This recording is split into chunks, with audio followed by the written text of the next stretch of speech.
So before we go on, I just want to say, I've actually I had a scan on Friday just gone, and literally 2 minutes while I was waiting for you to come online, I got a phone call from my cardiac nurse, and she's got some good news for me that I'm actually now, for the first time since December, out of severe heart failure, and now in just a normal heart failure. But it's a big step forwards, and the only thing that's changed since having that is working with Russ. So that's good. Really, I'm really That's happy with it. awesome.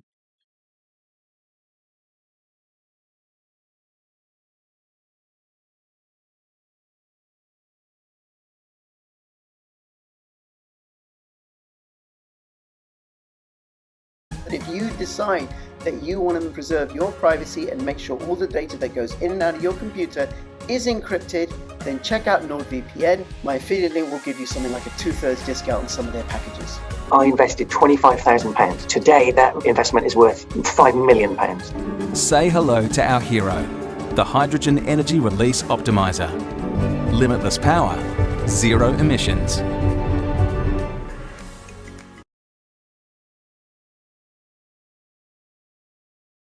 Hi, everybody. This is Crypto Rich, and I'm not talking to you about crypto. I'm talking to you about humanity, and we're going to be having a conversation about health, and we're going to be having a conversation about the evil that governments and big pharma do.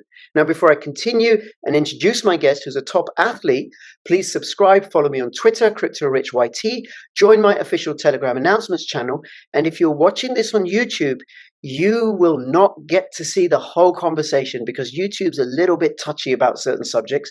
So please follow me on Odyssey, bit.ly/CryptoRichOdyssey. Free sign up with email, no KYC, and by signing up and following, you can earn crypto for watching videos on Odyssey, which isn't bad. If you're watching this on Rumble, you won't get to see the whole thing. Come over to Odyssey, bit.ly/CryptoRichOdyssey. Hey, Alan, thank you so much for making yourself available. And you will have heard, like, first 5-10 minutes or so, we'll talk about YouTube because there's certain things that we'll talk about you, but there's certain subjects we can't talk about on YouTube because YouTube's a bit sensitive. YouTube doesn't want people to know the whole deal because the thing about medical issues, it's really important that people only ever get one side of the story. Right. Do you want to say, now you are a top athlete. Wow. Okay. Yeah. Next to me, right? And you know, Yeah. you've won championships and you've competed at that sort of level. Do you want to say a little bit about yourself and who you are and what you do? My name's Alan Elvin. Led an interesting life. Left school, joined the army. From there, worked in a gym, joined the prison service. Went back to fitness work. Always competed in some sort of sport, from boxing, rugby, CrossFit.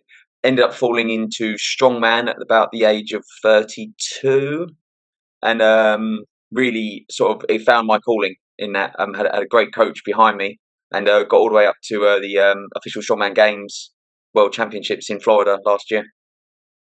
Right. Okay. So you're a proper strongman. Yeah, third in Britain, strongest man as well. And like, where are you at the British level or something? So I came third in Britain, strongest man. Third Yeah. strongest man in the UK. Wow. Okay. All right. Very good. Sorry, I need to clarify as well. That's under 90 kilo body weight because I'm not very big. Right. Okay. Now you would have been fourth had I competed. Just so you're clear, all right? Fair enough. I accept that. That's extraordinary. So now I found out about you through Russ, and we'll talk about what happened with you and Russ. And I did a video interview with Russ, who's a former critical care nurse and now offers health counseling and health coaching to people, especially people who have been hurt by a particular medical intervention that everybody was talking about a few months ago, right? It was all the rage, right? Now, just tell me about being a strongman. What do you have to do to be a strongman and to be placed third? So it takes some sacrifices, but it's not. I have a family, a wife, and 2 young children, and my wife also trains a lot, and she was just one of the things that brought us together. She, while I was training at such a level, she actually sacrificed her own training so I could train more because I work a full-time job. I think that's what love is, isn't it?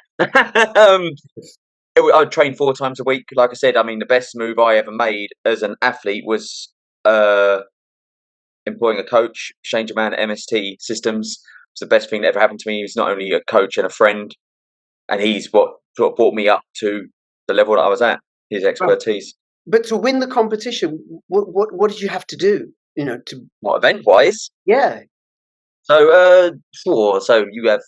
It's normally an overhead implement, so it'll be either an axle bar, 2-inch axle bar, a log, a 13-inch log diameter, up to 130 kilos for 130 repetitions in a kilos. minute.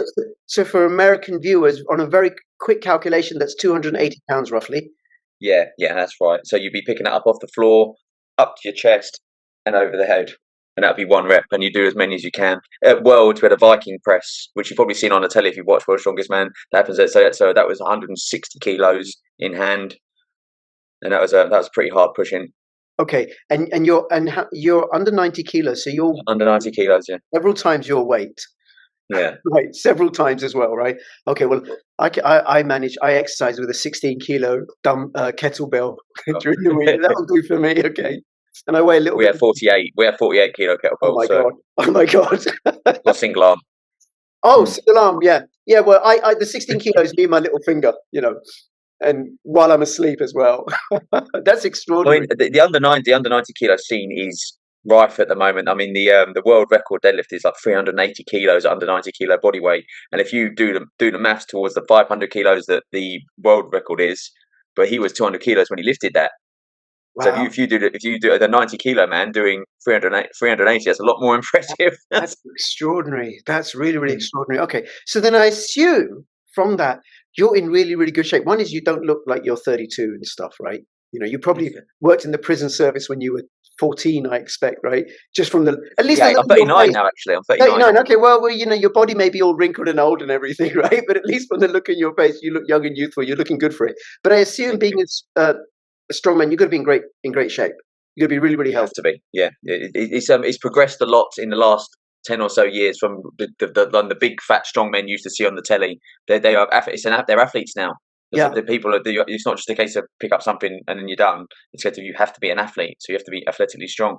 Yeah, and then it's not just muscles; it's the whole body. The heart has to be strong. Your lungs, your coordination, your balance, the thinking, right, as well, because it is mind over matter.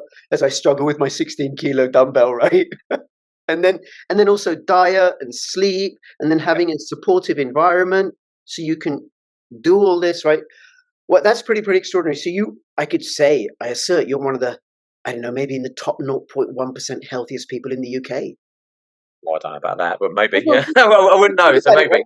When you're a top athlete who's competed at an international level, there aren't many people. I'm pretty healthy for my age. I'm 144, but you're even healthier than me, I would say, as measured by that. Okay. All right. And then something happened to you during the whole COVID lockdown vaccine rollout, which we're going to talk about, and it had a negative impact on your health.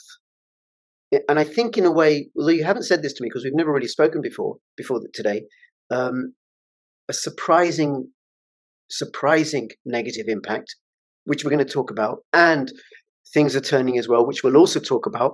But for people who are watching on YouTube, you're going to have to come over to Odyssey to find out what happened, because YouTube isn't going to like what we're about to say.